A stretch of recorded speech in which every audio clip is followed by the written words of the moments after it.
How you doing? This is the thing, Source of Soap Set, and today I want to talk to you about the Florida A&M football program. As you all that don't know, Florida A&M is a HBCU in Florida. I believe it's in Tallahassee, Florida, and it's not too far from Florida State University. A rapper, a real Boston Richie, filmed a rep video inside of the Florida A&M locker room, and once the video came out and word got out that the rap video was filmed, head football coach Willie Madison and administration, sports administration, and academic administration of the Florida A&M University uh, suspended all football activities. Now, for those of you that don't know as well, there was a young lady that posed naked in front of the famous Rattler statue, and for her graduation pictures, she posed, well, I would like to say nude. She posed nude in front of the Rattler statue, showing her behind. She did not show her front parts, but she showed her back parts. And there was a whole big thing on social media.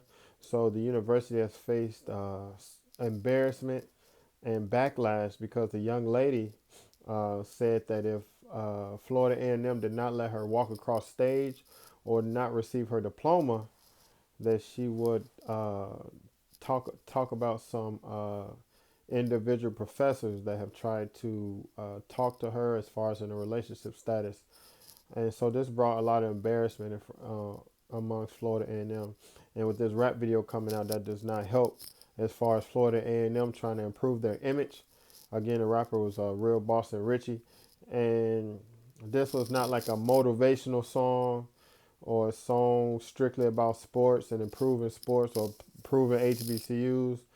This was a song in telling in telling that talking negatively to the black community, negatively to black women, calling black women out their names, using the B word, and talking about sexual activities. So this was definitely not something good that should have happened.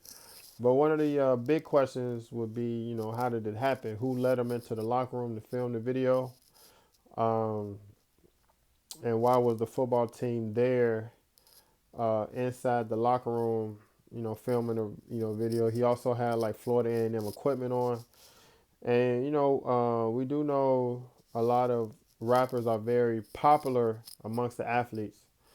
Bill Self himself tried to allow Snoop Dogg to rap during, I believe it was a homecoming or one of the games, but Snoop Dogg, I believe he had strippers out on the court at the Kansas University, and some of his lyrics were not the greatest lyrics. So Bill Self was reprimanded about that, and we have heard that Drake, singing at some of the, or not singing and rapping at some of the Kentucky opening games.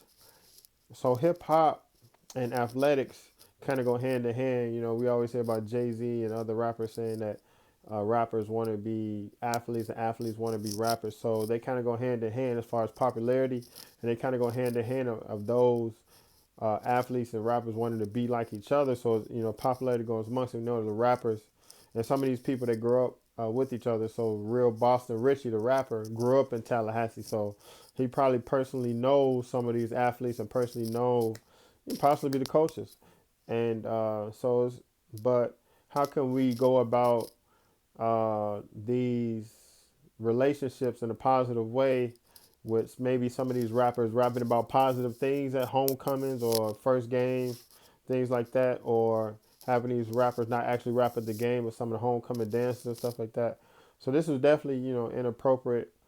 We've seen rappers even in Chicago, rappers rapping in high schools and things like that. But it's been more so like positive songs, not songs about drug dealing and drug dealing and calling women out their names and stuff like that. We had a very famous dance song that was out of the west side of Chicago that was performed at Whitney Young, but it was a very positive D-Lo Shuffle. The D-Lo Shuffle was performed at Whitney Young High School. He was a young man, and it was a dance craze.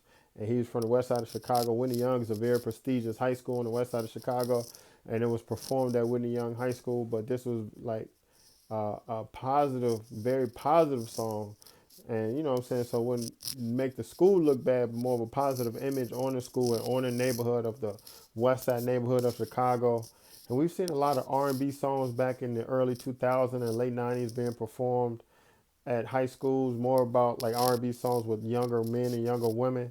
So uh, there, I don't think there's no room for any song to be rapped about drugs or talking, calling women out their names or talking bad about the black community to be performed at schools, universities as well. And like I said before, Florida A&M is trying to clean up an image from what happened within the past year of the young lady posing nude in front of the famous Rattler uh, statue. So just like Northwestern University here in Chicago, Illinois, even though the head coach said that he did not know that hazing was going on, uh, we could possibly see the head coach Willie Madison of Florida A&M be reprimanded for this action, because as a head coach, you should know what's going on at all times, which can seem unfair because you it can be hard to know what's going on at all times. But as a head coach, you should know what's going on at all times and things like that. So we could see reprimands coming down, or not just the head coach of the football team, assistant coaches as well, and also the athletic director and the facilities manager. Because like I said, who let the rapper into the locker room and allow him to film the video? That's going to be the biggest question. Why is the athletic facilities, open to where anybody can walk in? Because if that's the case, then that's dangerous. You know what I'm saying? We in the United States, we deal with a lot of issues of people walking into schools and shooting, or walking into university campus and shooting. So if the athletics facilities are just open for anybody to walk in, that is unsafe for students, and possibly, we're going to see a lot of parents complain about this as well. Um, as far as academia in black community and hip hop in the black community, I think there's room for us to accept each other in our different aspects. But there needs to be a fine line of how do we respect each other without disrespecting each other, because of what the rapper was rapping about was very disrespectful as far as to the university, what the university tries to carry itself, and for the community in Tallahassee, Florida at that of that time within the university. So again, that definitely needs to be some understanding and respect between hip hop artists and our top 10% of our academia of the black community. I don't think this is something that should be accepted, and something I would definitely follow to see what Florida A&M does as far as with disciplines to the athletes, to the coaches, and to the athletic administration. Like I'm saying, it's very unfortunate because Florida A&M, like I said before, is trying to clean up their image to what's going on. It's a very great university. Um, Again, one of our agricultural university, one of our first agricultural HBCUs, and this is something, like I said, going down with what happened with affirmative action and what will happen with the young lady posing in front of the statue. This is not a good look for HBCUs, because with affirmative action, we want to show our HBCUs in the brightest light, because we want to bring our best and brightest students, not just our most athletic students, but our best and brightest students to HBCUs to help us get more funding to build bigger HBCUs and bring our best African American students, our best Caribbean, our best African, our best black students and diasporas to our HBCUs. So I will